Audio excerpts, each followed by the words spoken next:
My magazine follows some conventions of music magazines, but challenges others. To create my music magazine, I have pastiched the codes and conventions of an indie rock magazine like Kerrang! I decided to call my magazine Why. Like Kerrang! It connotes rebellion and includes punctuation, but unlike Kerrang! It denotes the local area of Yorkshire.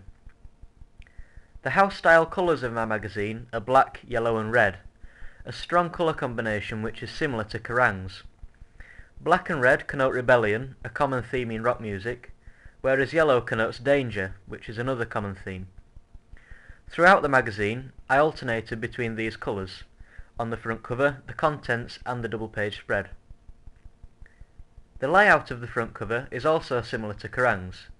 There are banners at the top and bottom, and a main cover line towards the bottom of the page, which is also the name of the artist in the main cover picture, an example of Anchorage, as said by Roland Barthes in 1979. Also, the main cover line is in a different font to the rest of the text on the page, which is another convention of music magazines. There is also a sidebar which includes other content. As well as this, I used a slug, Win, which is very similar to the slug on this issue of Kerrang's! Front page.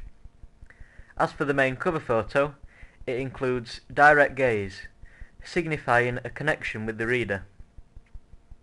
On the contents page, there's a subscription box and an editorial, as well as a main photo and a smaller one, similar to Kerrang's! Contents. There are also different sections relating to the different parts of the magazine, such as news, reviews, features and so on. On the double-page spread, there's pull quotes, a drop capital, page numbers, with the name of the magazine next to them, and a slug in the top left corner of the spread, feature in this case. These are all common conventions of music magazine features. At the end of the article, I signed off with a Y and included some details about the new album at the end of the article. These are conventions which sometimes also appear in music magazines. After the main article, the magazine often gives some background information about where the reader can buy the product. Also, the title of the article is in a very large font with an effect added in Photoshop, and the body copy is much smaller and in a different font to the other text on the page.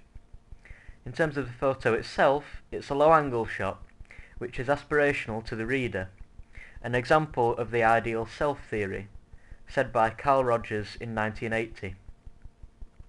This is another common convention in music magazines, especially those covering indie rock.